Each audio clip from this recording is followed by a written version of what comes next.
Irmãos queridos de Jornada Evolutiva, o nosso carinho, o nosso abraço e a nossa alegria imensa por vê-los novamente nesse espaço querido da nossa Sociedade Espírita Paz, Amor e Luz, que nos acolhe mais uma vez. Esta é uma atividade da URI, 10ª região. Estamos trabalhando as etapas do nosso plantão doutrinário, que são proposições quando as sociedades entram em recesso nos seus grupos de estudo. E para a nossa felicidade, nos parece que a proposição está sendo bem recebida. Todos os anos nós temos um público que se interessa. E sem sombra de dúvida, a nossa proposição, a nossa proposta é fazer com que nós tenhamos informações fidedignas que nos proporcionem fazer escolhas mais favoráveis e acelerar o nosso processo de redenção, porque temos necessidade disso. Portanto, sintamo-nos todos em casa, muito bem acomodados, e, na medida do possível, se necessitarem de outras informações, nós estaremos aptos a fazê-lo. Esta noite, antes da nossa prece, nós estamos desenvolvendo a etapa 6ª desta 6ª edição do Plantão Doutrinário. Uma noite memorável, de antemão queremos já acentuar que já temos conhecimento da proposição e ela vai nos fazer refletir muito bem.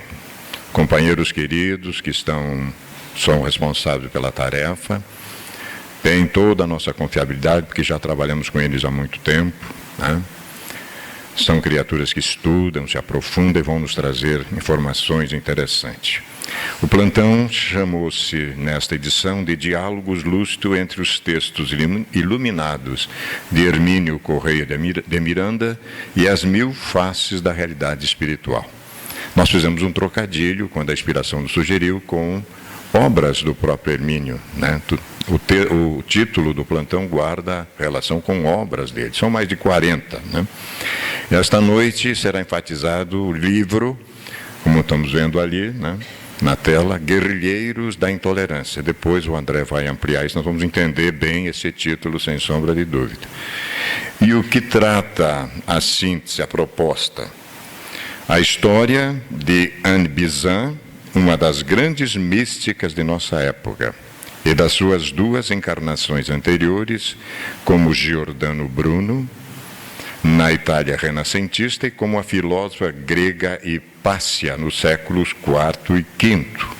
Um estudo fascinante, desvendando os mecanismos secretos da história, narrado com estilo simples e a clareza expositiva. Hermínio nos diz isso. Antes que façamos a prece, ainda nós temos mais uma informaçãozinha. Para a alegria maior nossa, recuperamos uma das obras que tínhamos, naquela nossa imensidão de obra. Nós temos mais de 1000 títulos lá em casa, e na mudança ficou meio perdida as coisas, ainda estão em caixas. 1994, o nosso querido Hermínio escreve Arquivos Psíquicos do Egito. Quando Champollion traduziu a Pedra de Roseta, nós ficamos sabendo, então, relacionando com a escrita grega, conseguiu-se entender a própria língua egípcia. Mas ela não tinha vogal, faltava a pronúncia da língua. Aqui neste livro acontece isso. Via Mediúnica, um trabalho excepcional, despretensioso. Aliás, Sueli fala muito bem do livro, inclusive ela já se utilizou dele. Apenas um trechinho para aguçar nossa curiosidade. Ainda que timidamente e a espaços, começa a despertar a consciência de que os mais amplos e confiáveis arquivos da história não são os documentos de pedra, cerâmica, papiro e pergaminho, mas os que se preservam no psiquismo humano. Eu desconfiava disso.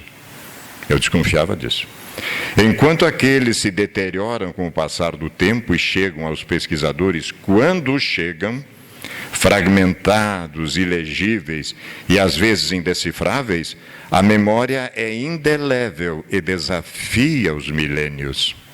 Vamos ver isso daqui a pouco. No psiquismo de todos nós estão gravados para sempre as vivências passadas, no anonimato das plateias ou sob os holofotes da ribalta, fazendo história em vez de apenas assisti-la. Por que, então, tem sido tão pouco explorada a alternativa da consulta aos arquivos invisíveis, onde a verdade histórica é testemunho vivo e não fria e morta versão confiada a textos, desenhos, vasos e monumentos? É possível que no trabalho do nosso André e do nosso Aire, nesta noite, essas respostas cheguem para nós. Nós vamos fazer a nossa prece, em seguida um pequeno currículo dos nossos queridos companheiros, e eles vão então nos conduzir na reflexão, para depois deles expô-las, nós poderemos interagir com eles se necessário for. Em pensamento, unamo-nos para orar. Pai da vida, Senhor de todos nós, que nos projeta no espaço e no tempo, desde simples e ignorante, com possibilidade extraordinária de gradativamente, passo a passo, atingir em dias futuros, através de milênios, a perfeição relativa. Consciência plena, Senhor, das nossas responsabilidades. Por esta razão é que buscaremos a inspiração, a nossa potencialização, para envidar todos os esforços possíveis, desde que ético-morais, para ampliar a nossa capacidade e realizar, sem sombra de dúvida, dia mais, dia menos, a parte que nos toca na obra da criação. Ampara-nos uma vez mais, Senhor da vida, inspira-nos, envolve em ternura e carinho, principalmente os nossos facilitadores, para que a nossa tarefa nesta noite se encontre plena de êxito. E assim sendo, Senhor, ficaremos contigo, sem sombra de dúvida, todos os momentos da nossa vida. Que assim seja, Senhor.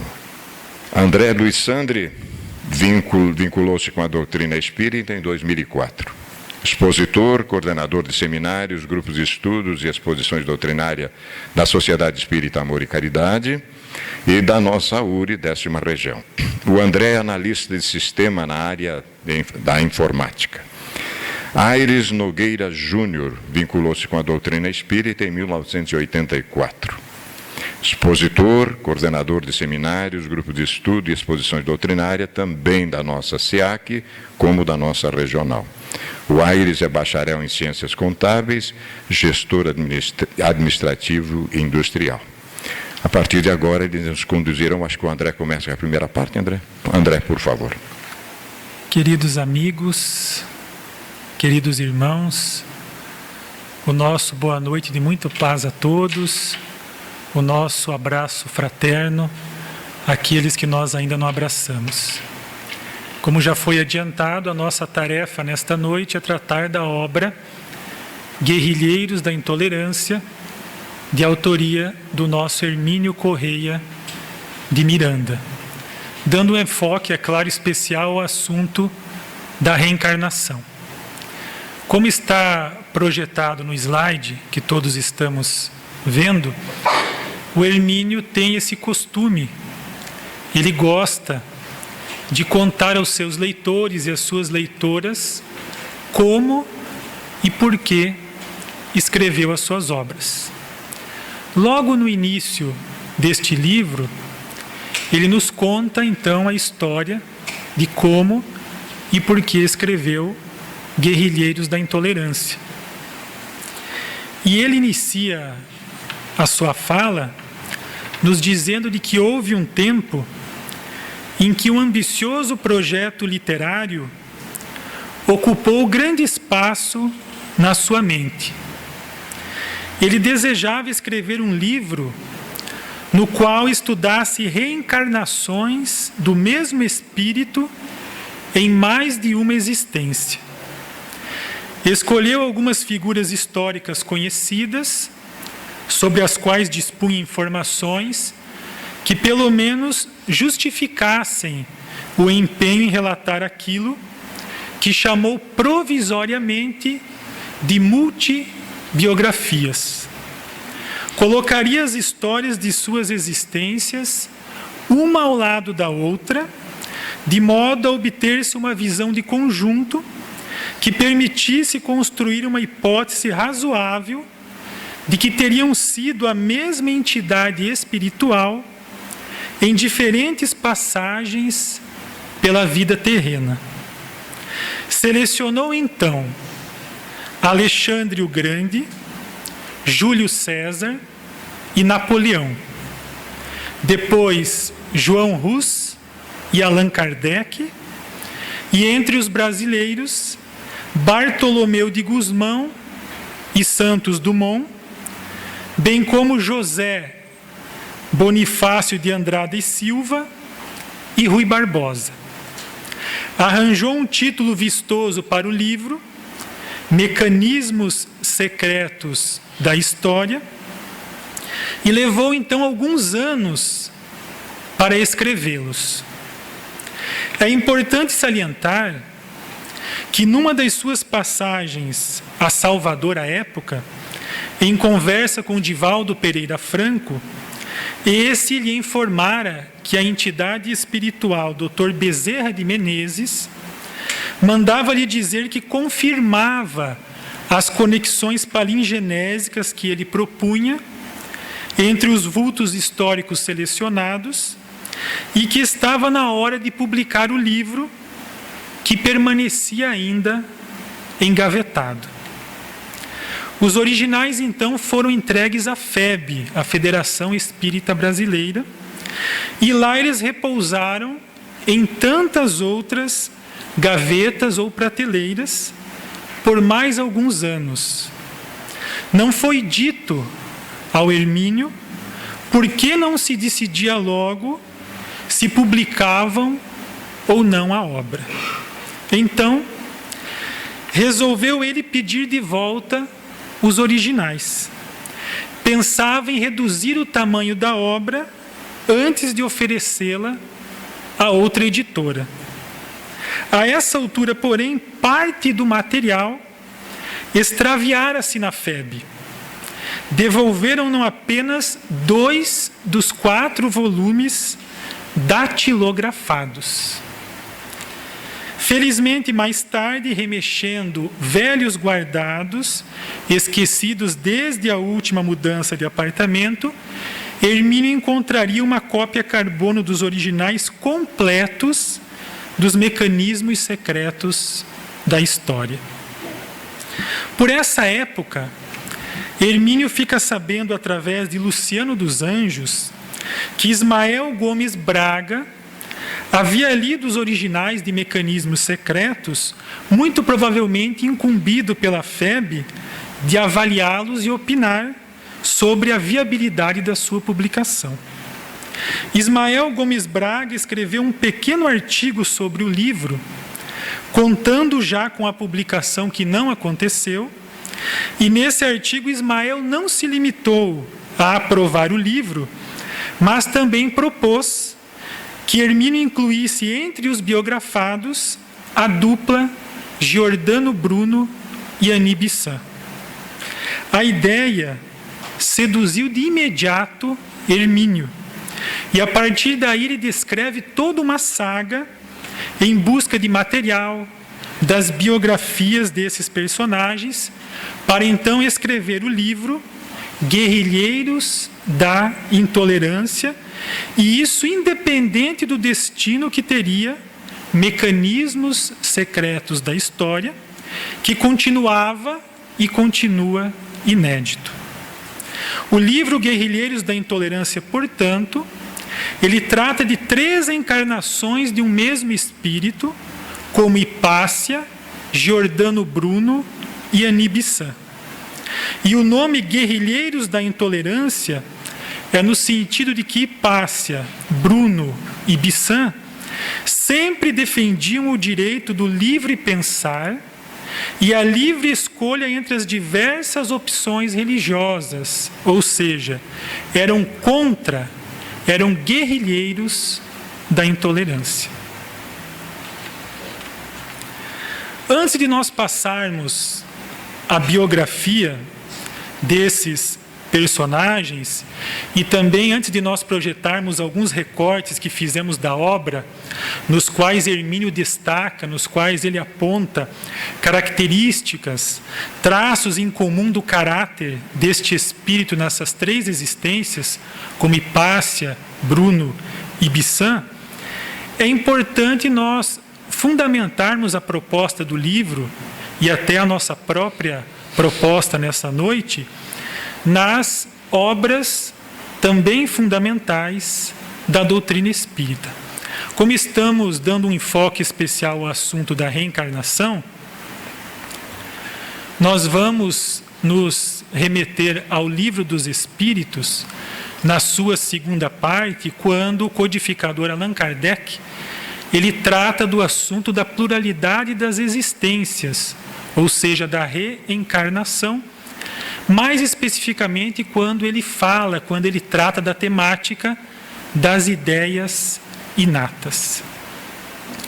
Pergunta então Allan Kardec aos espíritos superiores: encarnado, conserva o espírito algum vestígio das percepções que teve e dos conhecimentos que adquiriu nas existências anteriores? E os espíritos respondem: guarda vaga lembrança que lhe dá o que se chama ideias inatas. Então, não obstante nós esqueçamos temporariamente do nosso passado enquanto estamos encarnados, e isso os espíritos nos dizem que é um benefício da providência, porque eles nos dizem ainda que a família consanguínea, ela tem raízes nas vidas passadas de cada um dos seus integrantes, e que se nós lembrássemos do nosso passado, nós não conseguiríamos levar a termo esse projeto de fazermos esses ajustes e reajustes indispensáveis, isso tudo graças à reencarnação. Então, não obstante nós esqueçamos temporariamente do nosso passado, tudo aquilo que nós conquistamos nas existências anteriores, seja em ciência, seja em moralidade, nós trazemos isso conosco por ser um patrimônio do espírito imortal, um patrimônio intransferível, inalienável, indelével, que todos nós trazemos conosco, como sendo o resultado de tudo aquilo que nós conquistamos nas existências anteriores. E essa vaga lembrança que nós guardamos de todo esse progresso efetuado é o que nos dá as ideias inatas, aquelas ideias que nós trazemos conosco desde o nosso nascimento. A intuição que nós guardamos de todo esse conhecimento, de todo esse progresso realizado, é o que nos permite dar continuidade, dar sequência ao nosso progresso e à nossa evolução.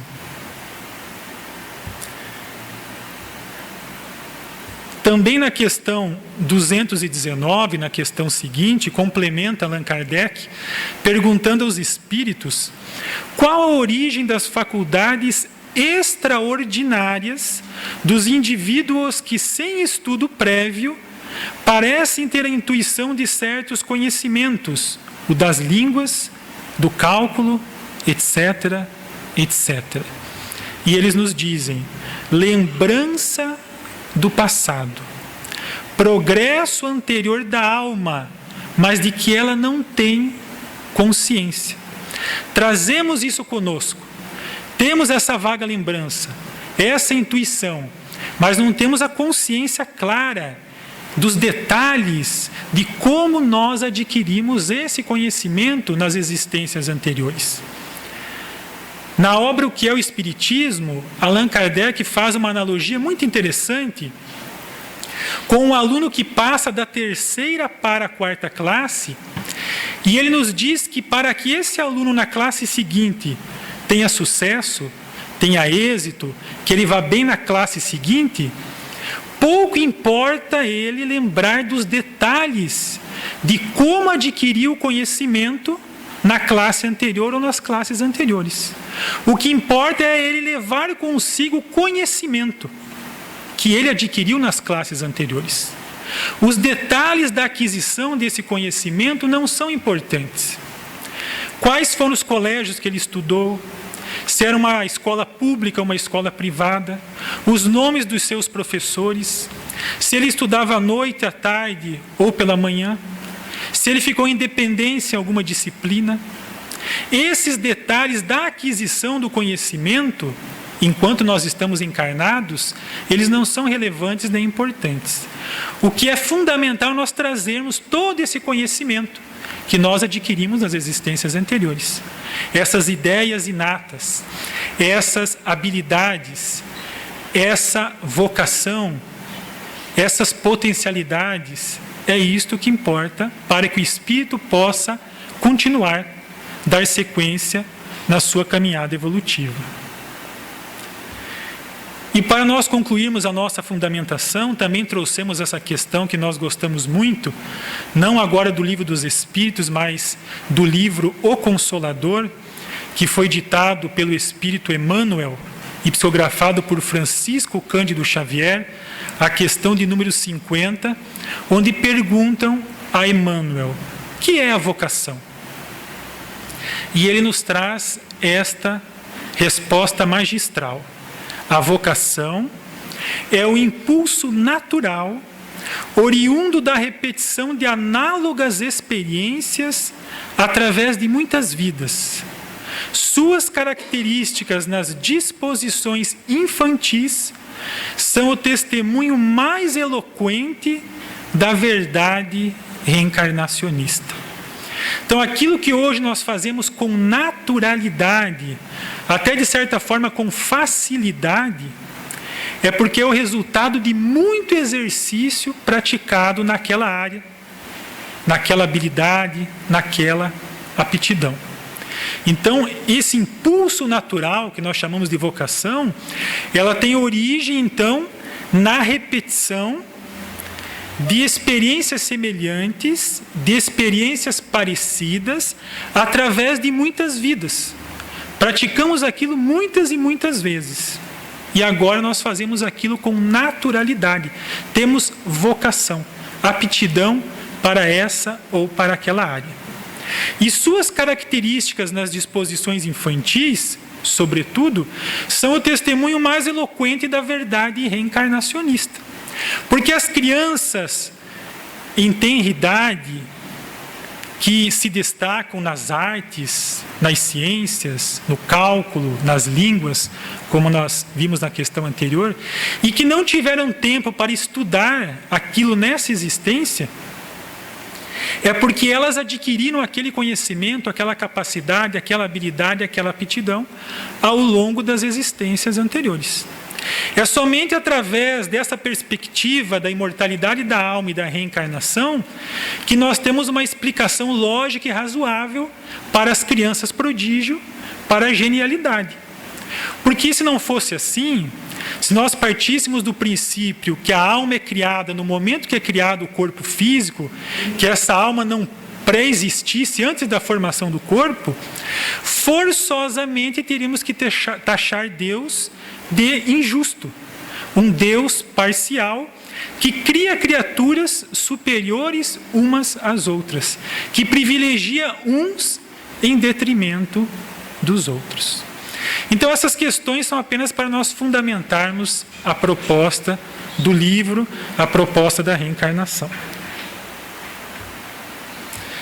Começando pela Hipácia, a bela filósofa de Alexandria.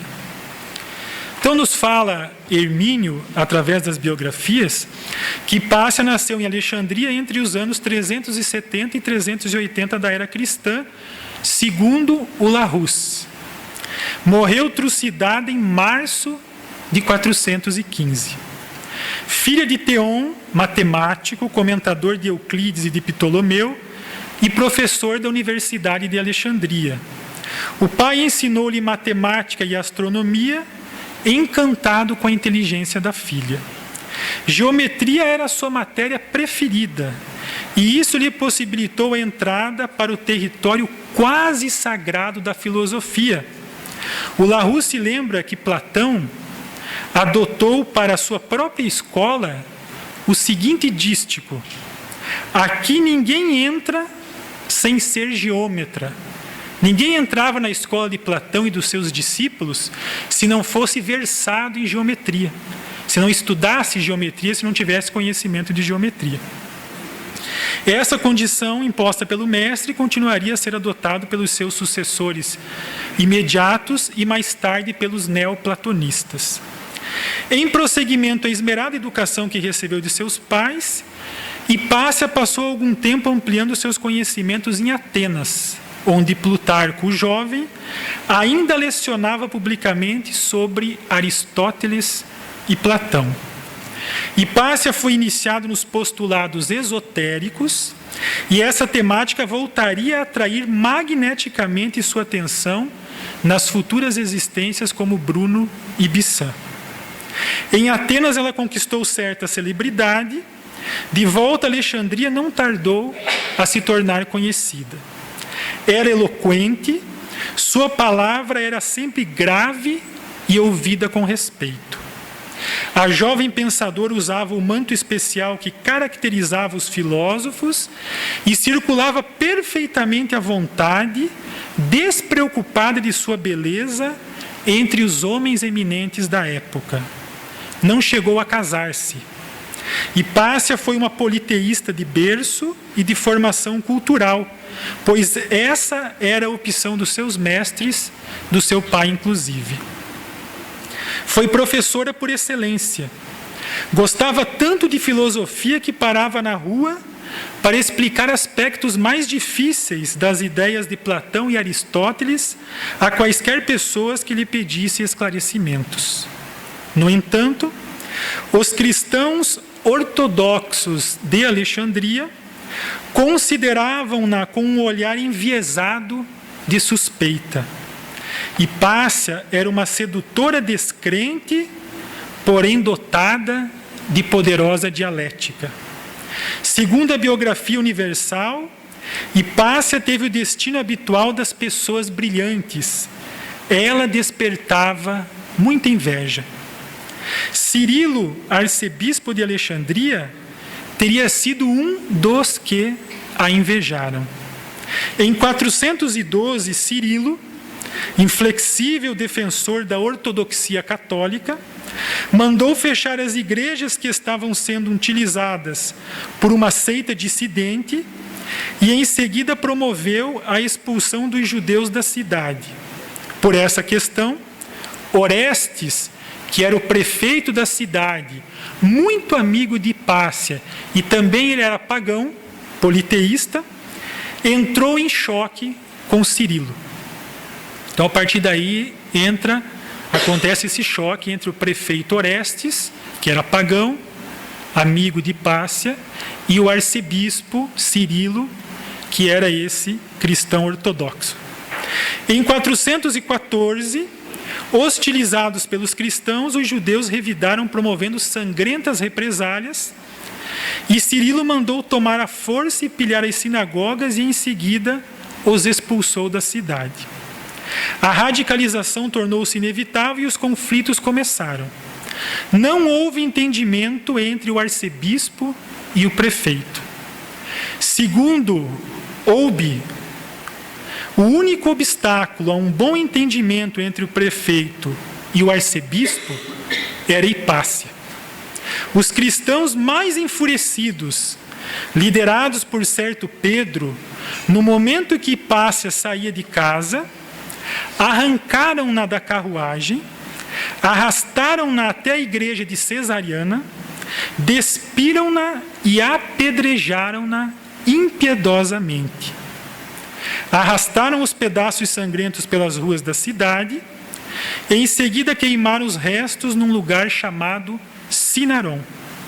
Declara ainda Olby ser difícil crer-se que Cirilo, o arcebispo, não haja mergulhado suas mãos naquela sangrenta tragédia. E aí, Hermínio, termina a biografia de Hipácia nos fazendo um questionamento. Será que Hipácia, ao renascer como Giordano Bruno e posteriormente como Anibi-San, não teria razões para desconfiar daquele tipo de cristianismo deformado? É o que nós veremos mais à frente. E apenas a título de informação, após a morte de Hipácia, no ano de 431, este mesmo arcebispo, Cirilo, presidiu em nome do Papa o concílio de Éfeso, no qual se definiu a unidade da pessoa divina do Cristo, a Santíssima Trindade, e Maria como sendo a Mãe de Deus. Esse assunto da Santíssima Trindade, ele ia perturbar muito Giordano Bruno à sua época. Ele não compreendia essa questão da Santíssima Trindade e nós também temos dificuldade em compreender. Nós fizemos alguns apontamentos durante a leitura desses traços em comum do perfil, do caráter, características em comum desse espírito ao longo das 3 existências. Então, Hermínio nos diz de que Hipácia era eloquente, como seriam Bruno e Bissan, dotada de inteligência penetrante. Do que depreende o autor da biografia, que Hipácia não chegou a casar-se, como Anibi-San, cerca de 1450 anos mais tarde, ela viveria na Inglaterra uma desastrosa experiência matrimonial. Na Inglaterra vitoriana do século XIX, Anibi-San desafiou os costumes da época ao enfrentar mais de uma vez os tribunais da época, aos quais compareceu para defender-se das várias acusações que lhe foram imputadas. Portou-se com a mesma dignidade de outros tempos, de antanho. Hipácia foi despida, esquartejada viva e queimada em Alexandria. Bruno foi despido e queimado vivo em Roma.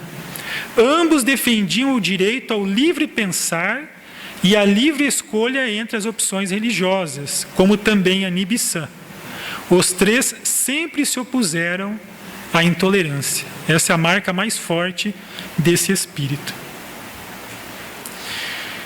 Agora vamos comentar um pouco sobre Giordano Bruno, o metafísico do Renascimento. Nasceu em Nola, na Itália, em 1548, e morreu queimado na Praça das Flores, em Roma, no dia 17 de fevereiro de 1600. Duran, que é um dos seus biógrafos, situa Bruno como pensador, não necessariamente teólogo, a despeito de haver recebido ordens religiosas e de ter sido condenado pela Inquisição também por motivos religiosos. A sua opção pelo ensino religioso, ela foi ditada pelo irresistível desejo de estudar e não pelas suas inclinações religiosas. Ele estava interessado nas bibliotecas, nos livros, nos muitos livros dos colégios mantidos pela Igreja. Ele estudou os clássicos gregos e latinos, Platão, Aristóteles, os livros de teologia e até alguns autores árabes. Com essas ideias na cabeça, é fácil de concluir que o noviço rebelde perturbava os seus mestres. Era temperamental e sujeito a crises coléricas e destemperos de linguagem. Ele tinha uma dificuldade muito grande em manter-se calado. Passou por diversos locais da Europa, por algumas universidades, sempre escrevendo, lecionando e fazendo palestras. Escreveu diversas obras. Acreditava-se um missionário e havia elaborado para si mesmo um projeto missionário de reformador das estruturas de pensamento e ação, não apenas religiosas, mas até políticas ou pelo menos sociais. Inclusive, pensou a sério na temerária empreitada de convencer o Papa a ser um instrumento vivo de sua reforma. Segundo Yates, homens como Bruno são imunizados pelo senso missionário de que são possuídos contra qualquer percepção de perigo. Ele via Moisés e o próprio Cristo como magos, manipuladores de energias e forças cósmicas, e acreditava que, assenhorando-se de tais segredos, ele poderia fazer o mesmo. A Igreja sempre estava na mira das suas baterias. Não há dúvida de que ele percebia com lucidez a obsolescência do modelo religioso no qual se cristalizara, aprisionado e com visíveis deformações, o ensino moral do Cristo. Ele propunha um retorno ao hermetismo de inspiração egípcia com pinceladas neoplatônicas e gnósticas. Em outras palavras, ele pretendeu resgatar a realidade espiritual para construir com ela um novo modelo filosófico-religioso, arejado, consistente e racional. Errou, por certo, nos diz Hermínio, na mistura dos componentes de sua utopia, utilizando-se de certos conceitos e instrumentos menos confiáveis, como a astrologia de seu tempo.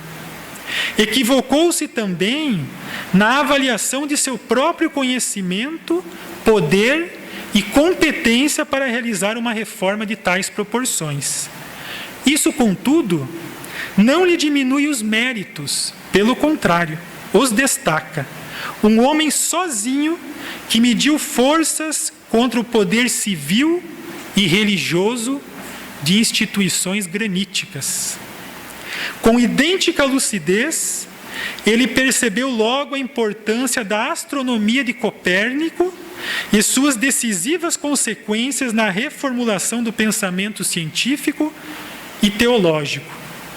Com toda essa revolução de ideias, não seria difícil de prever o destino de Giordano Bruno. Foi condenado pela Inquisição. A ilusão final de Bruno foi a esperança que, de volta à Itália, pudesse levar os inquisidores a crerem que continuava sendo o filho querido da Igreja, citando numerosos pontos de sua obra em que a ortodoxia católica havia sido preservada. Perante o tribunal do Santo Ofício, ele adotou a linha defensiva de colocar-se como filósofo incumbido de analisar ideias e não como teólogo empenhado em contestar aspectos religiosos. Bruno pensava que, como filósofo, ele poderia analisar, refletir, questionar as coisas, que, como cristão, ele não poderia fazer isso. Bruno foi, sem dúvida nenhuma, um importante personagem dessa importante época do Renascimento.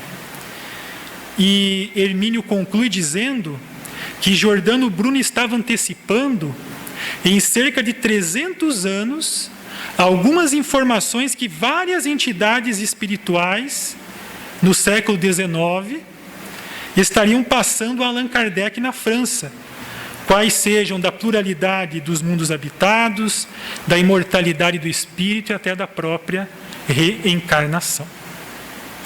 E apenas para concluir, um ponto que nos chamou a atenção, o Larousse, ele considera Bruno como discípulo continuador dos alexandrinos. O Larousse considera Bruno continuador dos alexandrinos, sem saber que ele havia encarnado anteriormente como Hipácia em Alexandria. Isso está no Larousse.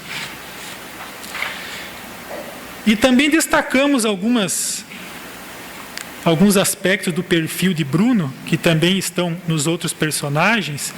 Na ótica deste livro, Giordano não se tornou um pensador rebelde. Ele renasceu rebelde, tradição que vinha de Hipácia e continuaria em Anibiçã.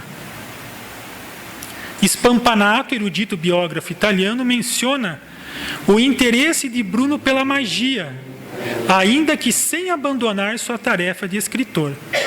Annie Besant exploraria a temática das mônadas, de que cuidou Bruno na obra que está aí no slide.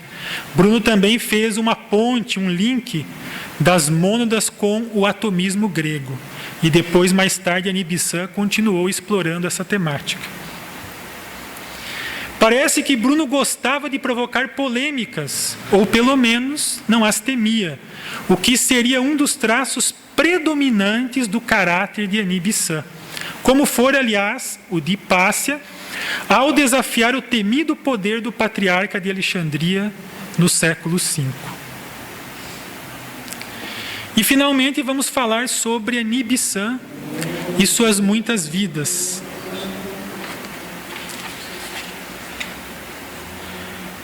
O biógrafo Nethercott, que é o biógrafo que mais fala sobre Annie Besant, numa obra gigantesca, em 2 volumes, ele, para nos dar uma ideia sobre Annie Besant, que, como está aí na projeção, nasceu em 1º de outubro de 1847, em Londres, Inglaterra, e morreu em 20 de setembro de 1933 em Adyar, na Índia, ele subdivide a existência de Annie Besant em 9 vidas. Ele nos fala que durante uma existência ela viveu 9 vidas, para nos dar uma ideia desta personalidade. Então ele nos fala que ela foi a esposa cristã, a mãe ateia, a mártir da ciência, a agitadora social trabalhista, a discípula dos Mahatmas, a educadora propagandista e mística indiana, a presidente do Congresso Nacional da Índia, a líder abandonada e a vida na morte. Ele escreve, então, essas 9 vidas que Annie Besant teve numa única existência. Por isso é possível nós termos uma ideia de como foi complexa, agitada e movimentada a vida de Annie Besant. E também ele nos fala sobre outro curioso aspecto do caráter da sua biografada. Annie era, a seu ver, extremamente suscetível a receber influências pessoais externas, particularmente as de natureza masculina. E aí nós vamos verificar que ela passou por diversas doutrinas, diversos sistemas filosóficos, sempre influenciada por figuras masculinas.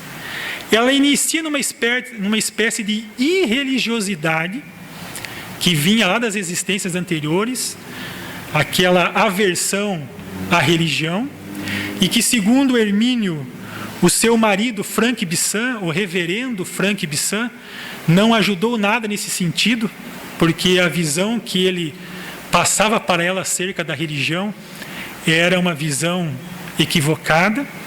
Depois, ainda sofrendo influências masculinas, ela passou pelo deísmo, pelo ceticismo, pelo racionalismo, depois pelo secularismo, que aqui nós poderíamos abrir um parênteses e englobar o materialismo, o ateísmo, o livre pensamento, o individualismo e o radicalismo político.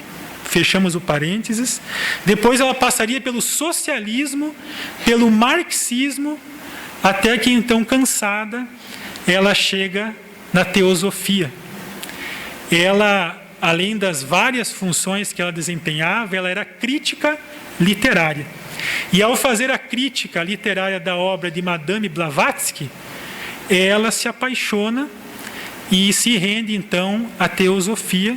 Depois ela seria discípula da Madame Blavatsky e seria, inclusive, presidente da Sociedade de Teosofia.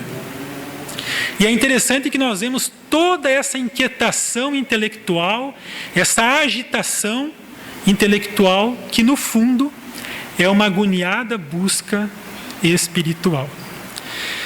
Nethercott também encerra sua estupenda biografia com um interessante exercício de especulações. Qual seria para o mundo a diferença caso Annie Besant nunca houvesse existido? O que ela fez de importante? se ela não tivesse existido, o que nós teríamos perdido? E ele começa dizendo que ela foi responsável pela conquista da admissão de mulheres ao ensino superior britânico. Que ela foi responsável pela aceitação do controle de natalidade, que era um assunto que nem os homens mais eminentes da época tinham coragem de levar a baile esse assunto. Ela teve relevante posição na luta pela igualdade de direitos entre homens e mulheres.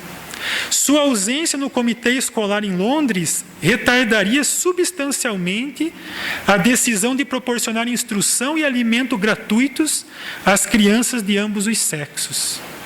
Muita falta faria nas greves e nas questões trabalhistas e sociais em geral.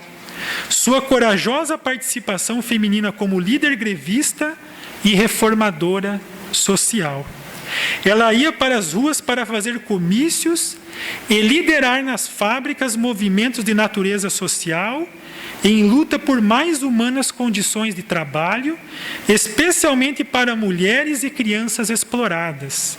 Onde quer que houvesse um grupo oprimido, uma classe ou uma simples pessoa com seus direitos de liberdade contestados, lá estava ela.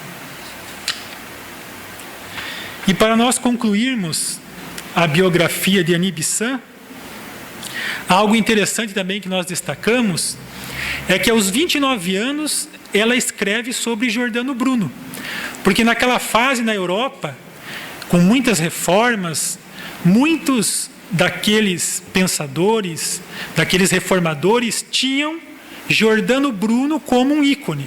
E muitos escreviam sobre Giordano Bruno.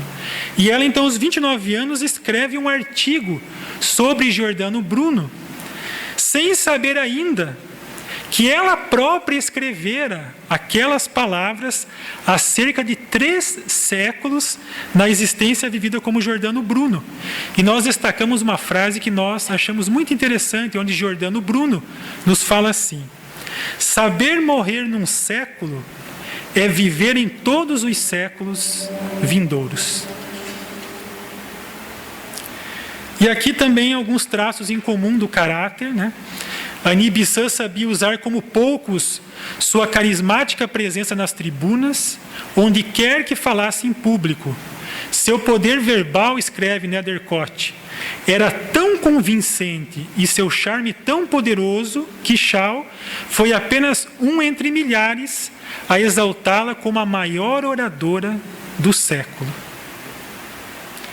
Como que retomando o trabalho de outra Hipácia, que fora ela mesma em Alexandria, entre os séculos IV e V, Annie optou por estudar álgebra, geometria e física.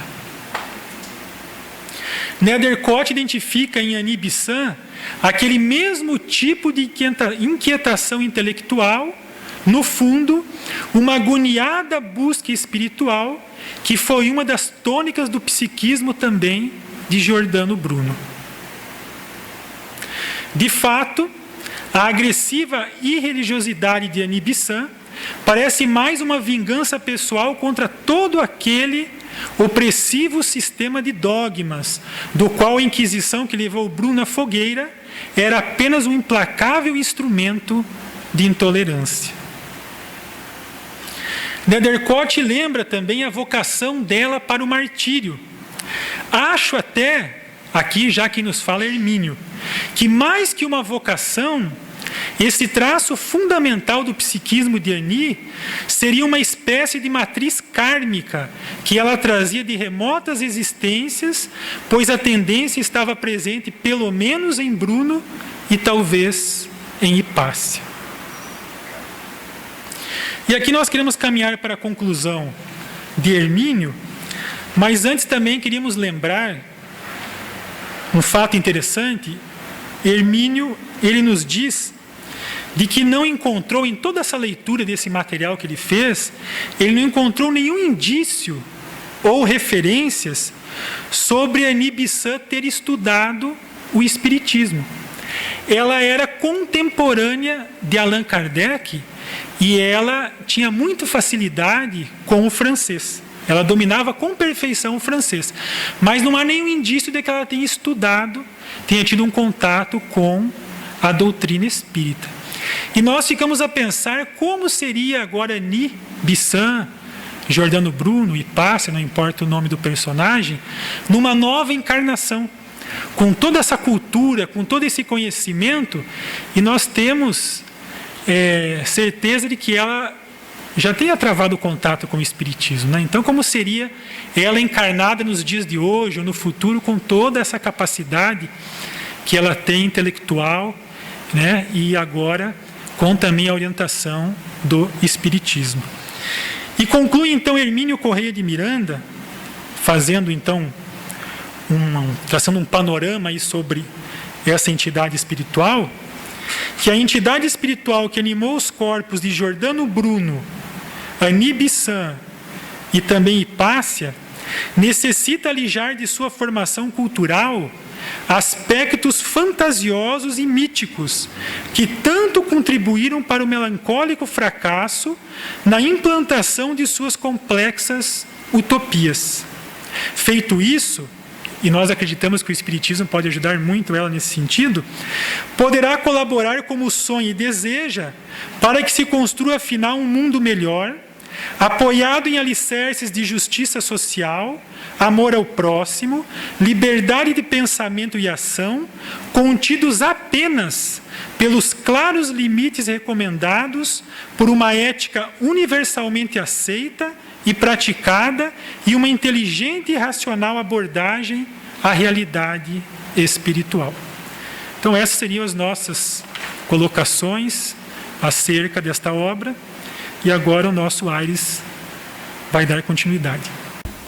Nosso muito boa noite a todos, de muita paz, que nesse instante, todos nós envolvidos nessa energia maior, que emana desse coração bondoso e misericordioso de Jesus, envolva a todos, intuídos pelos nossos irmãos mentores, pelos nossos dirigentes, para que nesse aprendizado da noite, possamos dar continuidade a essa oportunidade imensa em que recebemos de podermos estar aqui, reunidos, buscando dar continuidade a essa doce e maravilhosa oportunidade concedida, e aí eu faço uma abertura de agradecimento aos nossos dirigentes da URI, que nesse período, entre aspas, de férias, nos concede condições de continuarmos buscando, oportunizando nessa grande família a continuidade do caminhar dentro da doutrina espírita.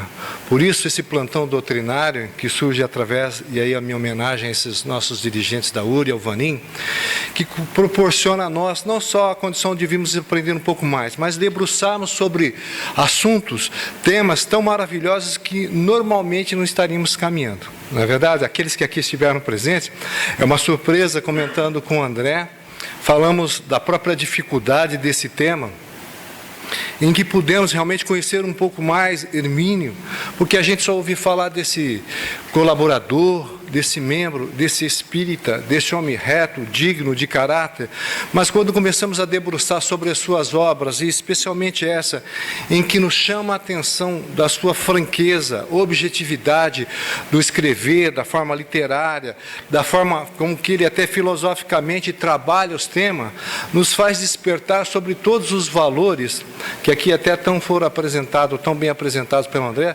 mas também pela amplitude desses ensinamentos, e abro aspas para dizer as suas palavras, dos verdadeiros ensinamentos dos espíritos através da doutrina espírita. Então, nosso sincero agradecimento. E falando sobre esse nosso irmão Hermínio, uma pequena biografia dele, em que está na tela, creio que já foi comentado aqui hoje.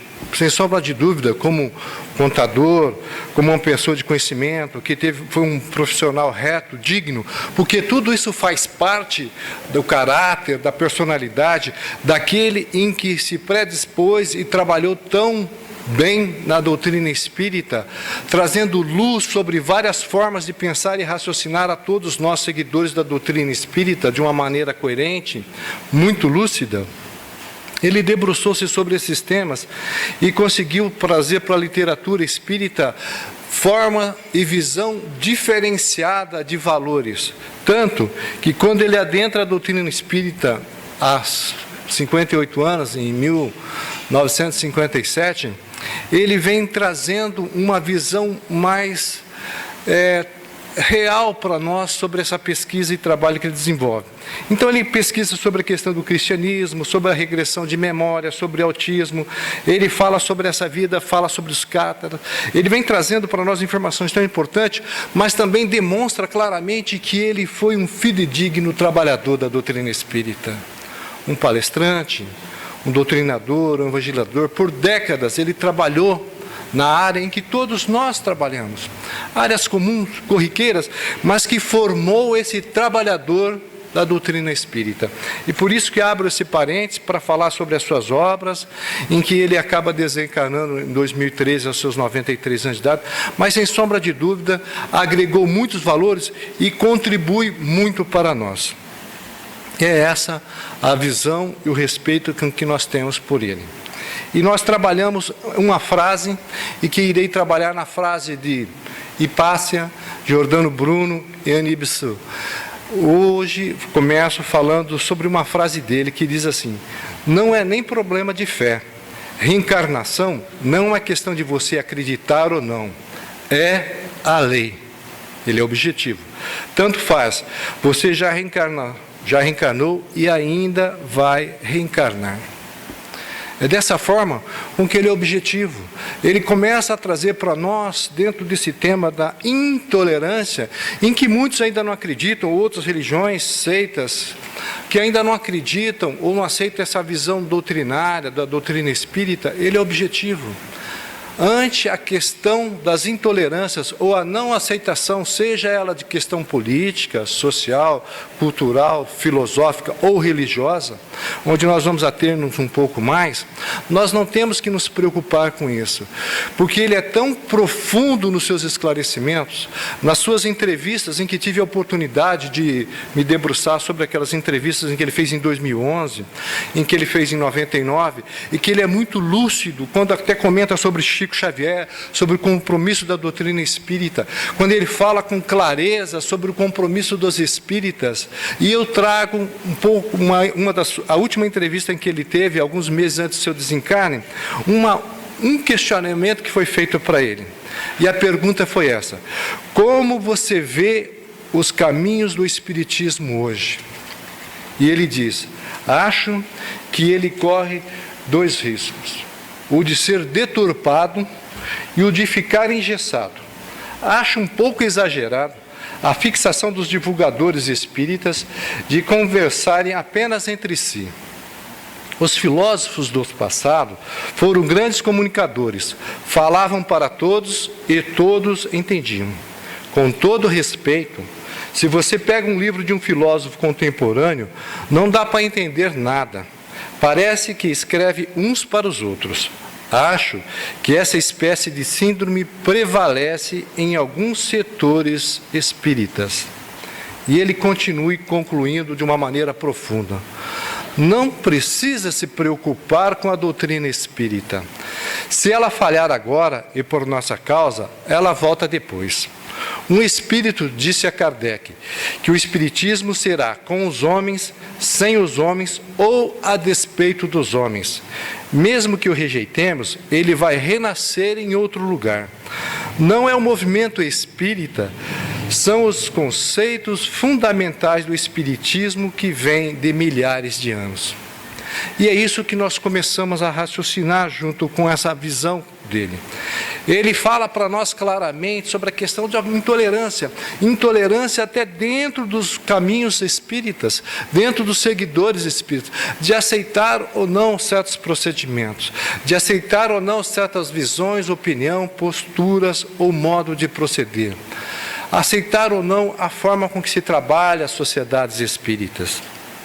Mas a nossa questão dessa visão e do aprendizado, ela caminha dizendo o seguinte: que a liberdade de expressão, ela é uma conquista até recente da humanidade. Não vão longe os tempos, e estão nossos exemplos hoje que nós estamos trabalhando, dessa intolerância, em que aqueles que usavam da sua autoridade ou vontade, a sua livre expressão de pensar, muitas vezes foram condenados à morte, questionados ou excomungados pela própria religião. Para ver que nos tempos do passado, às vezes alguns tinham os atos até de uma forma heróica, um comportamento em que reflete esses conhecimentos que nos chegam hoje. Tiranos, assim como as religiões, ou até certas doutrinas, oprimiram e oprimem a forma de pensar, cerceando o livre processo da expressão e do pensamento. Hoje ainda nós temos isso. Essa forma de expressão, essa intolerância entre os valores não só religiosos, mas sociais, culturais, políticos, econômicos. Porém, cada vez mais ganham espaço as conquistas de liberdade, de refletir e expor as suas ideias. Quando esse direito é respeitado por todos, temos a possibilidade de sermos coerentes entre pensar e falar, dando ao outro, da mesma forma, o direito. Cabe a cada um de nós entender que pensamos de maneira diferente, porque temos valores diferentes, conceitos e visão diferenciadas, cultura diferente do mundo próprio em que vivemos. E na medida em que respeitamos o próximo, podemos rogar para nós mesmos o respeito deles. E aí eu busquei algumas frases e pensamentos desse espírito em que nós estamos trabalhando na noite de hoje. E Pássia comenta o seguinte: compreender as coisas que nos rodeiam é a melhor preparação para compreender o que há mais além. A realidade, a verdade. André exemplificou bem. Eles eram perfeccionistas, eles eram verdadeiros, eles eram objetivos, personalidade, caráter bem montado. E que através dessas experiências vai ficando claro que pelo exercício do conhecimento em que eles adquiriram, vão trazendo para nós uma realidade e a gente começa a entender da forma com que eles foram expostos e que chegaram, infelizmente, a esse final trágico das suas encarnações. Ensinar superstições como verdades é uma das coisas mais terríveis. Se nós comentarmos isso hoje de uma forma só dentro do procedimento religioso que é passado para alguns irmãos em algumas regiões do mundo, a gente já somos questionados, já de alguma forma até rejeitados por essas regiões. Agora imaginemos isso atrelado há 400 anos, né, nos anos 400 na época de Pássia, nos anos 500 de Giordano Bruno, ou no século XIX da nossa irmã Anne Besant. Fica difícil compreendermos, e essa aversão que gerou deles traz para nós grandes ensinamentos, sim. E ela dizia: reserva-se a você o direito de pensar, mesmo pensar errado é melhor do que não pensar.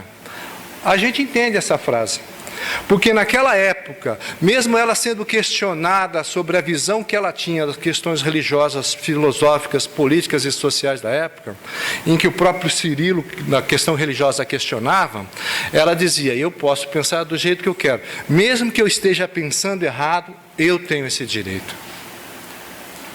Esse é o despertar de que precisa e que hoje nos chega como uma forma de raciocínio lógico, simples, como um direito adquirido como espírita, a razão raciocinada, o raciocínio livre, o livre-arbítrio, o direito de pensar, o direito de ir e vir, que nós questionamos ante a sociedade e a própria humanidade.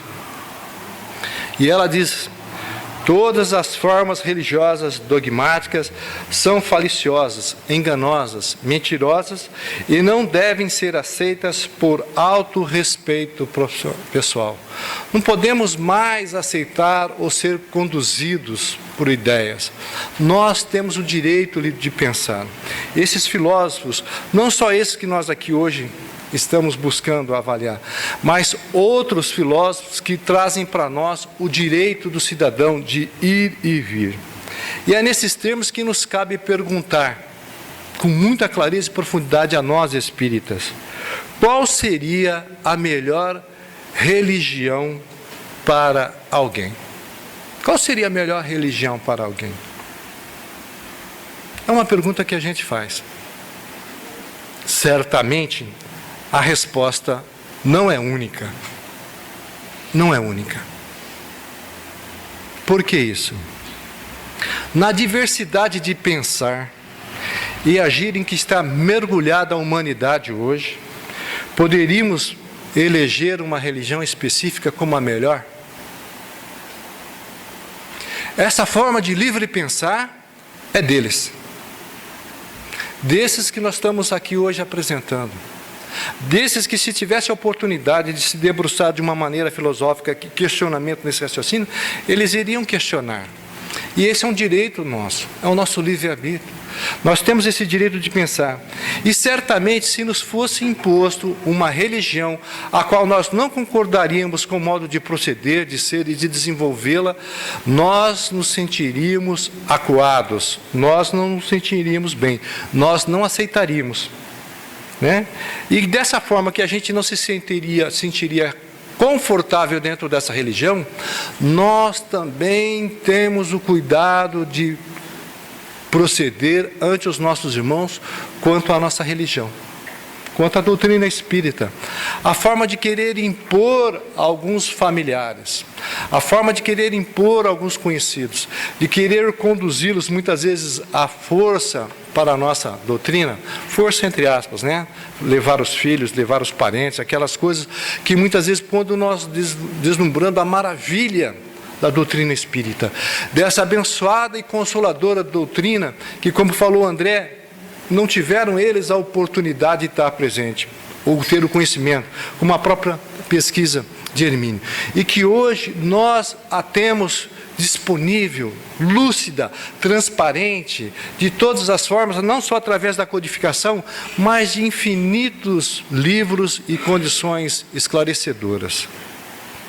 Esses são questionamentos. O nosso trabalho dessa parte de conclusão é nos questionarmos quanto à questão da intolerância.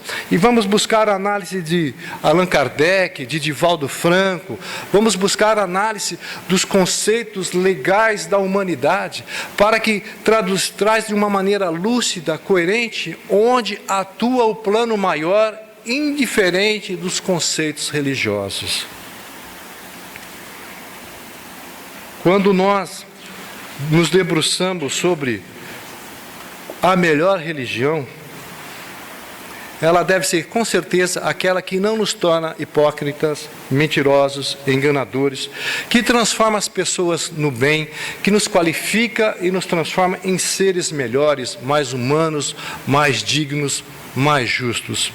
E como os Espíritos nos dizem, aquela religião, siga aquela religião que você se sinta melhor, que você se sinta bem. Portanto, a respeito desse assunto, cabe a cada um decidir individualmente. Isso é a tolerância religiosa, que esse país, entre aspas, tenta praticar. Toda doutrina ou religião que conduz ao homem, ela deve ser digna de respeito. Ela deve ser digna de respeito. E essa frase, esse pensamento de Giordano Bruno: o cosmo é eterno, infinito. A Terra é um dos mundos e nós, que estamos sobre ele, giramos ao redor do Sol sem perceber. Os astros estão ligados às pequenas coisas da Terra. Gente, isso ele falou em 1500.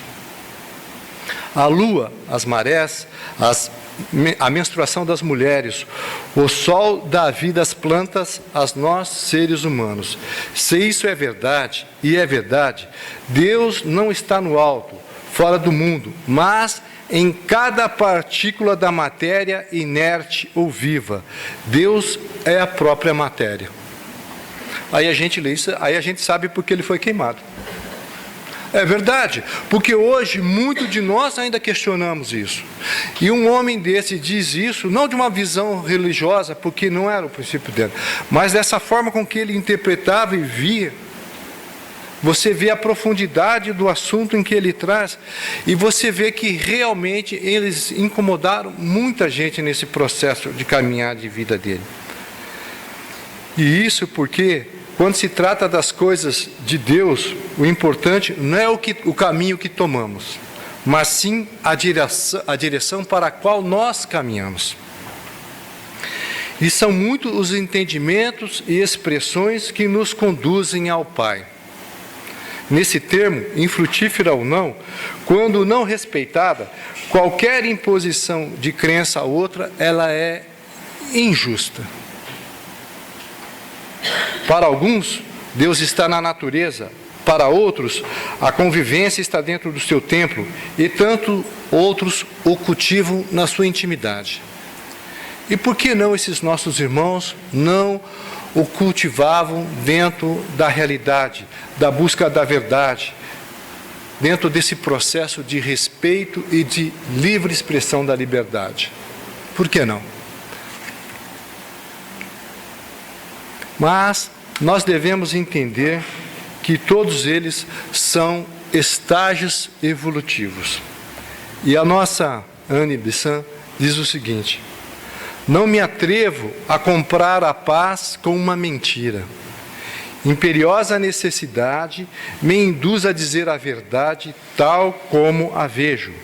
Agradem ou não as minhas palavras, recebo louvor ou vitupério, devo manter imaculada essa fidelidade ao verdadeiro, mesmo que me custe amizades, mesmo quebrando laços humanos, a verdade poderá conduzir-me a um deserto, poderá privar-me de todo o afeto, mas devo segui-la.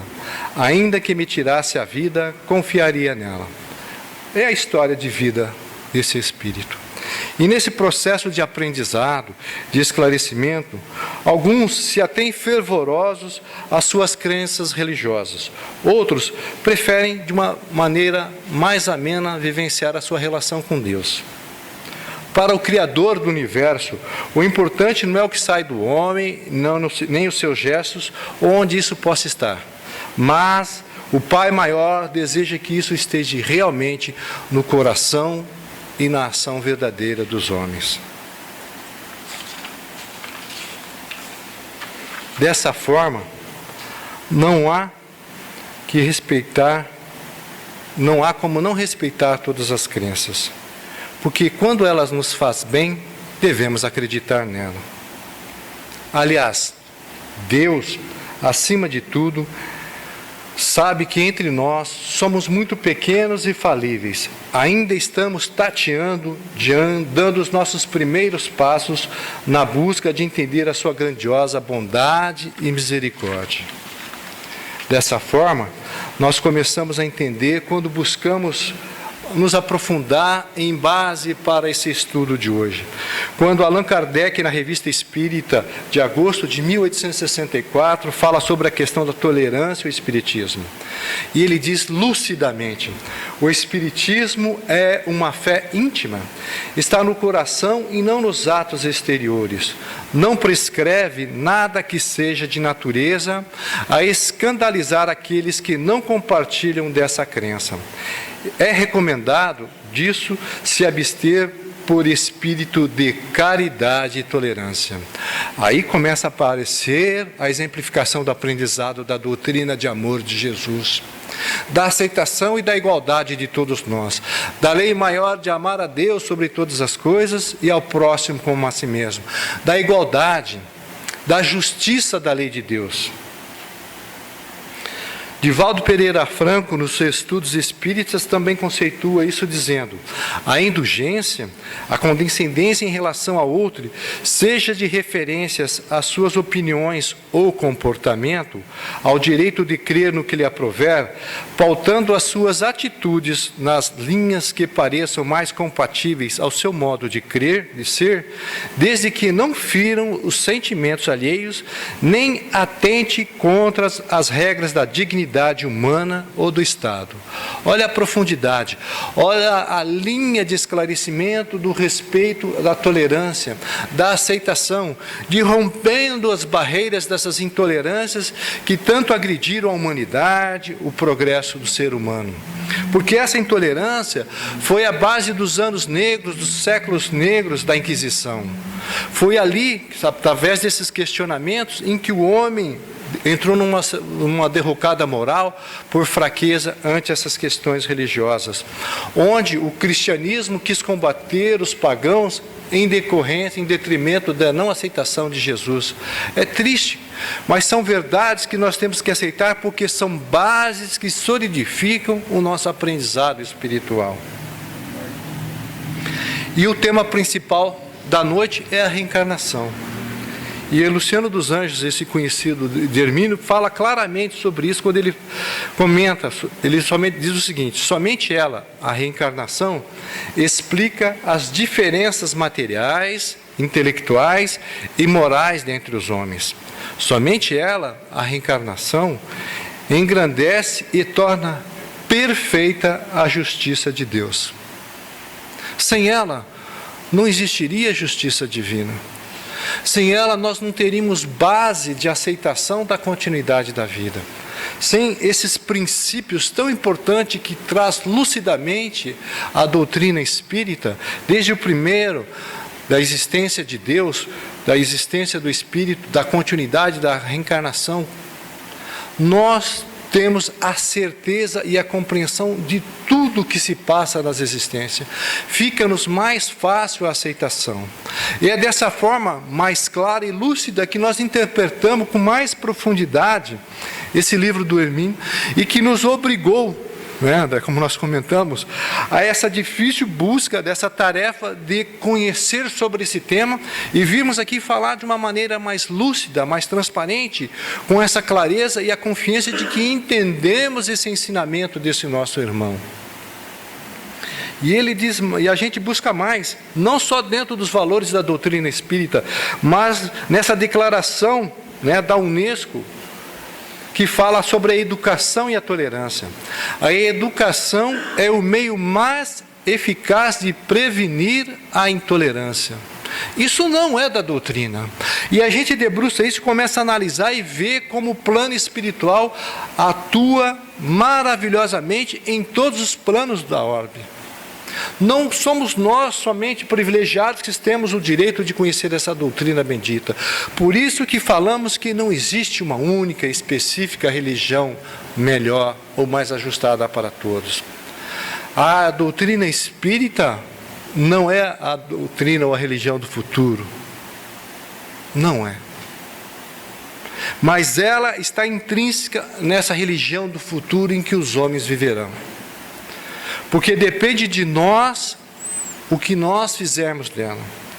E esses valores em que hoje a própria comunidade, a Unesco, a Organização das Nações Unidas para a Educação, traz claramente que não existe progresso para a humanidade sem a educação e respeito à tolerância, à igualdade dos seres. Kardec, na obra Póstuma, fica claro quando Kardec e a tolerância, eu usei esse termo porque diz o seguinte: em sua bandeira, escreve o mestre Kardec essas palavras: trabalho, solidariedade e tolerância. E a gente já vai unindo isso no nosso foco, no nosso tema, na nossa base da nossa doutrina como primordial, como a ciência, a filosofia, a religião, mas de uma maneira individual do indivíduo espírita, do estudo, do trabalho, da reforma íntima, dessa busca, continuidade desses valores, para seguirmos, que sejamos como ele, infatigáveis, sejamos acordadamente, com seus anseios, tolerantes e solidários a todos. Esse é o aprendizado em que aquele que se diz espírita trabalha. Ele é tolerante, ele é justo. A Lei Áurea, não a Lei Áurea da Princesa Isabel de 1888, mas me chama a atenção para dizer que a Lei Áurea já existia antes de Jesus, porque a Lei Áurea nada mais é do que a lei luz brilhante, reluzente do ouro, maravilhosa, magnífica, sobrenatural.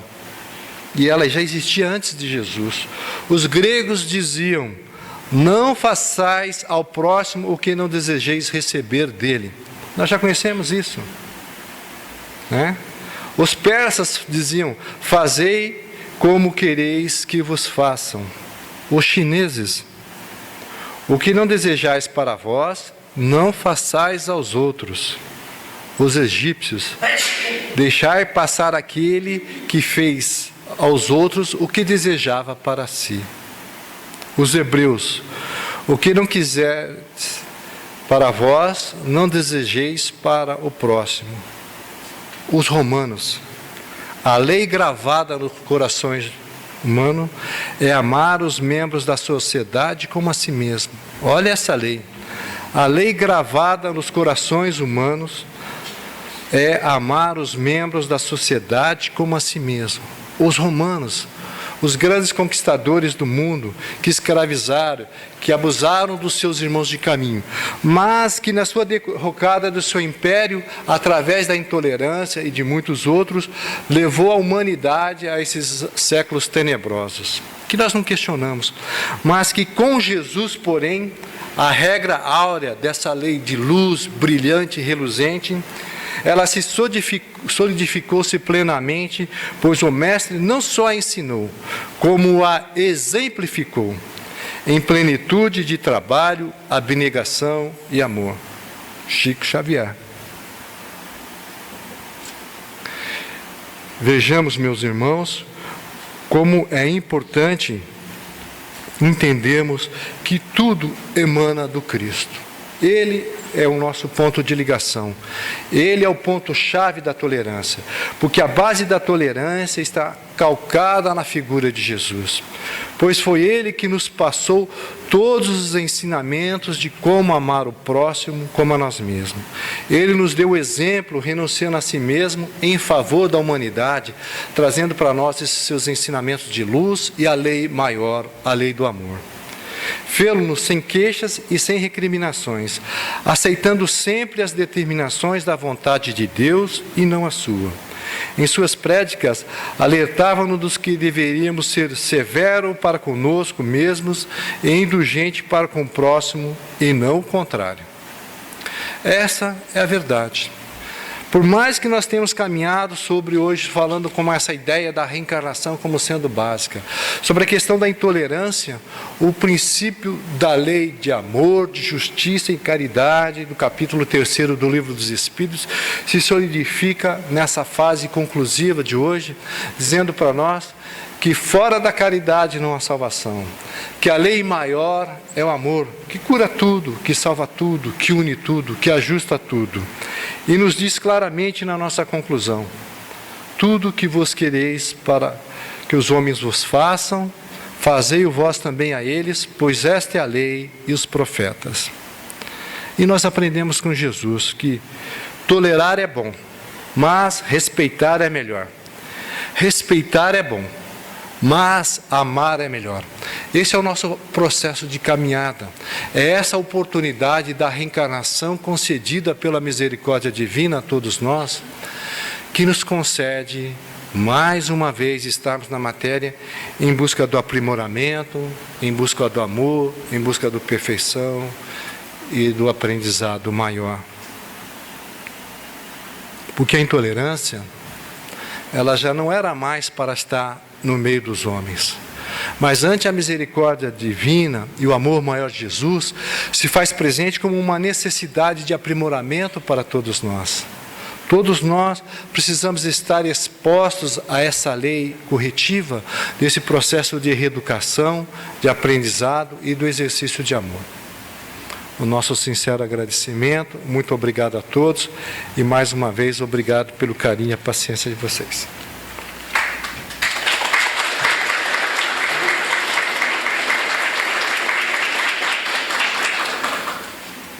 Nós costumamos dizer que quando Paulo terminava as suas prédicas, ele não recebia palmas não, viu?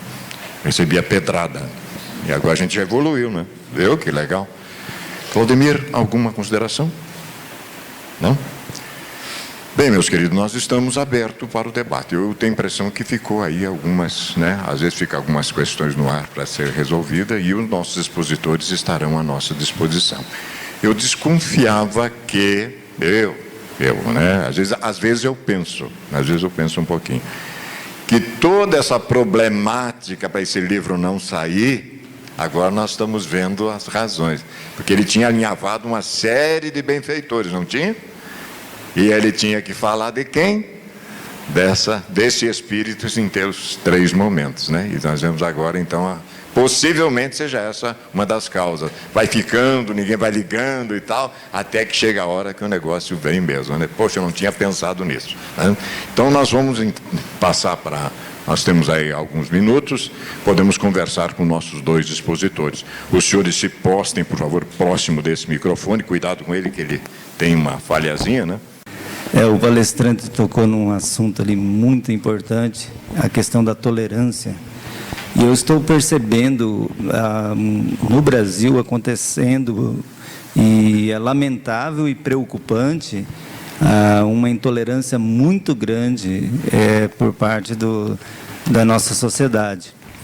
E tanto ela política, religiosa e também sexual, na questão da opção sexual também.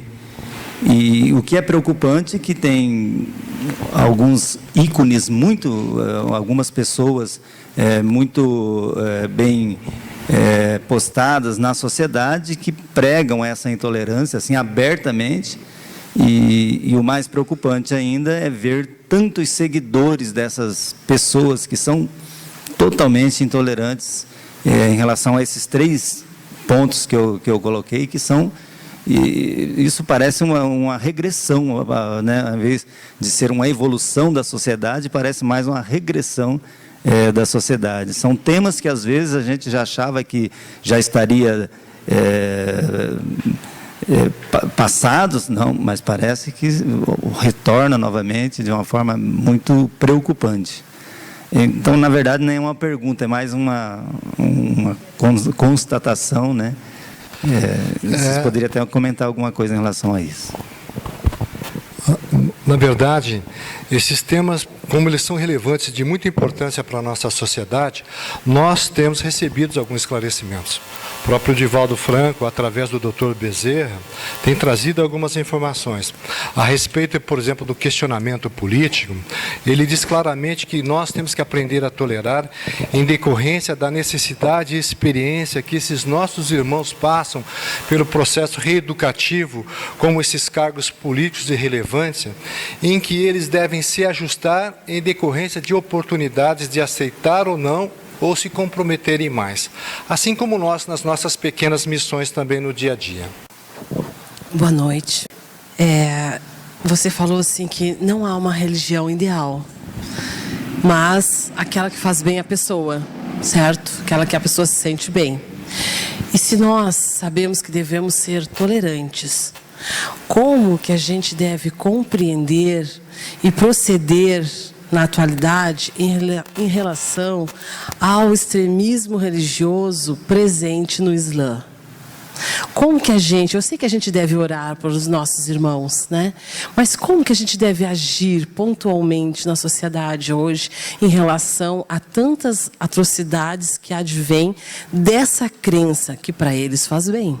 Olha, Claudemir, esse tema, quando eu estava debruçado nesse estudo, eu pensei dessa maneira. E de uma maneira simplista, eu gosto de dizer uma frase em que um mentor sempre nos dizia, o Dr. Marcos falava o seguinte: no momento de dificuldade, pensa como Jesus agiria. E a gente começa a entender que sem o devido respeito, sem o amor, sem realmente a questão da tolerância, porque o papel aceita tudo, fica bonito, maravilhoso, fica-nos fácil falar, porque nós somos uma família de espíritos afim, que buscamos esclarecimentos, estamos sedentos desse amparo maior, nós estamos sedentos disso. Então nós estamos trazendo quando você vê aquelas situações geradas pelo excesso de violência, de agressividade, de ódios expostos, sabe que a origem disso está no passado. Mas nós temos o compromisso, sim, de rompermos com essa energia, no processo, energia que a gente tanto aprende nos nossos estudos. Nós temos que emanar energia boa. Nós temos que romper o mal com o bem, assim como exercitou Jesus.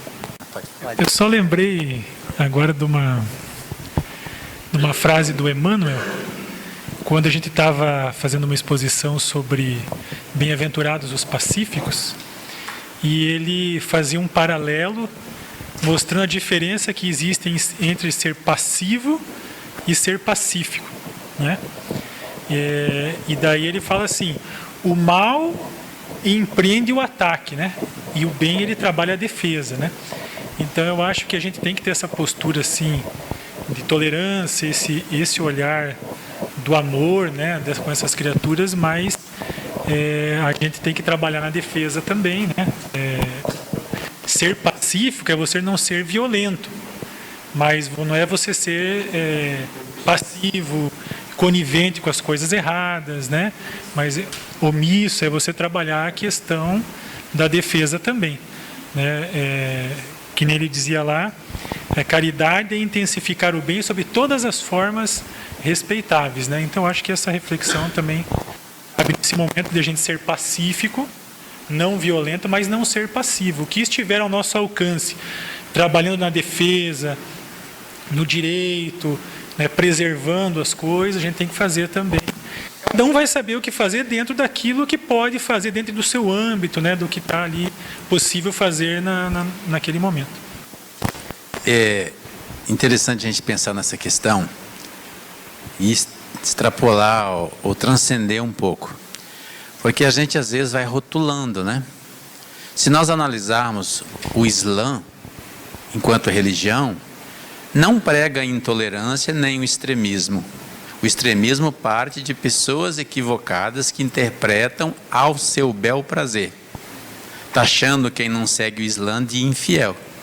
Se nós ouvirmos a opinião dos sheiks, que representam o Islã aqui no Brasil, por exemplo, eles pregam a fraternidade, até mesmo o ecumenismo, porque eles estão preocupados com a visão equivocada que muita gente está construindo acerca do Islã.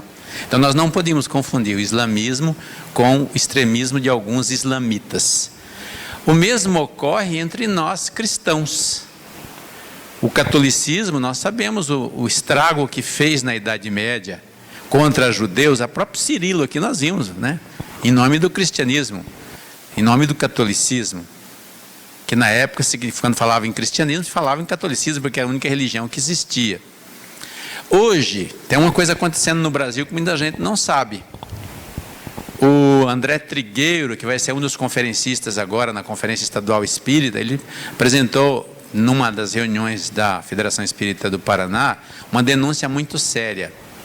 Ele diz que evangélicos extremistas, os pastores meio perturbados, têm estimulado seus seguidores a invadir terreiros de candomblé e depredar. Alguns terreiros não estão sendo que fechar, como as pessoas estão sendo espancadas, em nome do Cristo, aqui no Brasil. Então, se nós não tomarmos cuidado, daqui a pouco pode ser o centro espírita invadido aqui, por desinformação, percebe? Então isso está onde? Na cabeça das pessoas, não está na religião em si. Se você conversar os princípios do protestantismo, das igrejas evangélicas em si, que dizem seguir o evangelho, Jesus pregava a tolerância, compreensão, mas pessoas equivocadas interpretam errado e pregam intolerância. Nós temos que ter muito cuidado com isso, para não rotular, porque quando nós rotulamos, nós daí estamos sendo intolerantes por desconhecimento, entende? E nós temos o compromisso de nos esclarecer para compreender essas coisas e colocar os pingos nos is, né? Condenando aquilo que merece ser condenado, mas não rotulando para nós não sermos injustos, né? Quanto à intolerância, nós não podemos... nós não podemos nem falar dos islamitas, nem do povo que está com essa guerra interminável em nome da religião. Como o nosso companheiro falou, nós estamos vivendo no nosso dia a dia essa intolerância. Eu acho que nesse grupo que está aqui participando do estudo, exceto aqueles que nasceram em famílias espíritas, não tem problema, mas aqueles que se tornaram espíritas, depois de ter vivenciado uma outra religião, perderam família, amigos, foram discriminados. Foi uma coisa, assim, muito triste, nós sabemos. E no nosso século, agora, 21 ainda, né? Então, é um caminho muito longo a ser percorrido. E esse trabalho é de cada um de nós que nos encontramos na Casa Espírita aprendendo a ser tolerantes. Mais alguém, meus queridos, que gostaria de... Ainda temos mais 5 minutos, né? Que a gente possa... Eu me lembro de um estudo que fizemos com a benfeitora Joana de Ângeles, que ela fala que antes de nós mudarmos o mundo, é bom mudar o mundo interno. E eu estou achando que ela tem razão, porque eu estou fazendo essa viagem, estou me assustando. Mas vale a pena, realmente, não vale a pena. Sim, querida, ótimo. Eu gostei muito por onde a nossa conversa se enveredou, porque nos faz refletir sobre nós mesmos e as oportunidades que a gente está tendo. Pensando na nossa encarnação, o que está nos posto agora na atualidade, naturalmente, a gente precisa avaliar com relação ao nosso crescimento pessoal e daqueles que estão conosco. E aí, talvez numa situação mais tranquila, em que me permita utilizar o seu exemplo, que pudesse transitar, ir e vir aí religiosamente por onde o senhor desejasse, talvez não o fizesse espontaneamente. Essa dificuldade, vamos dizer assim, de ultrapassar esse obstáculo, esse desafio, lhe faz ir em busca de mais conhecimentos, né, por si próprio, e que naturalmente acaba por libertar das amarras. E no nosso caso, que não temos nenhuma dificuldade que nos segura, pela família, pelos amigos, será que a gente que não está tendo nenhuma dificuldade, não estamos nós próprios nos impondo essa dificuldade, ficando lá na nossa casa ociosos, não nos dispondo à participação aos estudos, aos seminários, ao voluntariado, né, ao trabalho?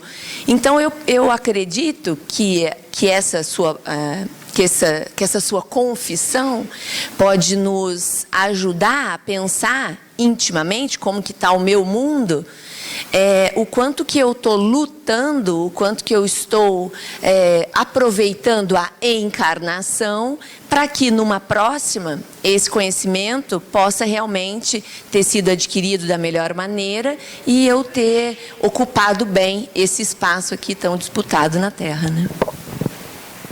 Você está querendo vir com muitas ideias inatas.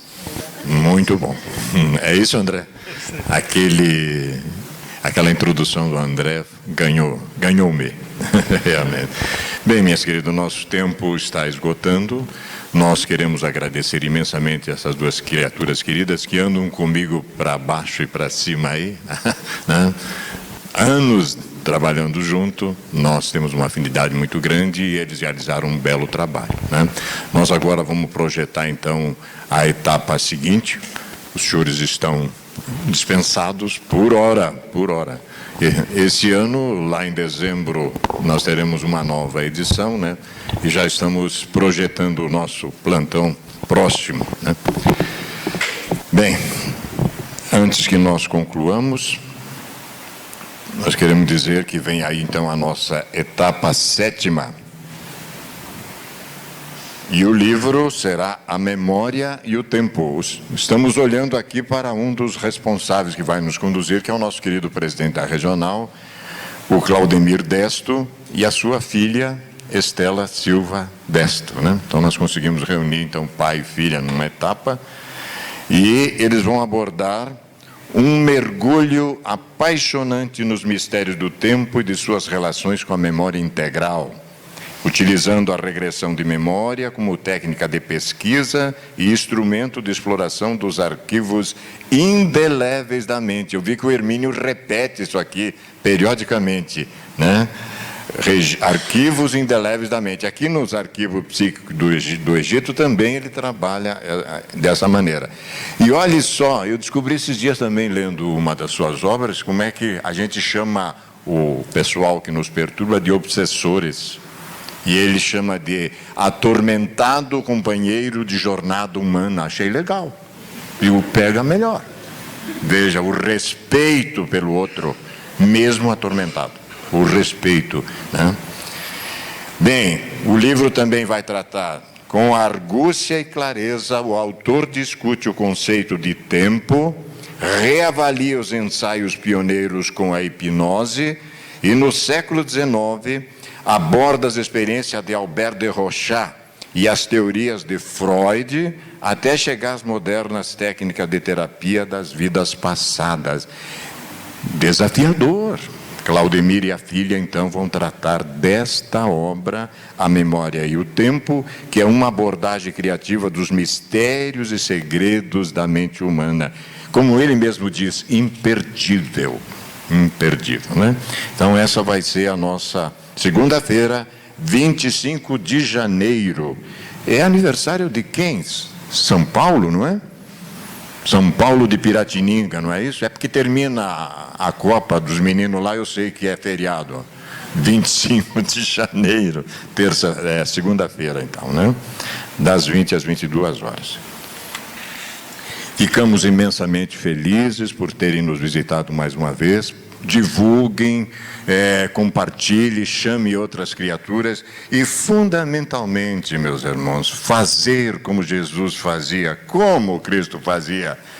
Ele propunha, mas ele vivia o que propunha. Essa é a diferença fundamental de todos as grandes pilastras que vieram ao mundo físico nos proporcionar que pensássemos. A diferença é essa, porque o Cristo cósmico viveu integralmente aquilo que pregava. E como ele é nosso guia e modelo, pressupõe-se que, se nós que realmente temos uma crença, um ponto de vista distinto, deveremos vivê-lo integralmente ético-moral. Propõe-se isso. Muito obrigado, meus queridos, e tenhamos todos uma boa noite.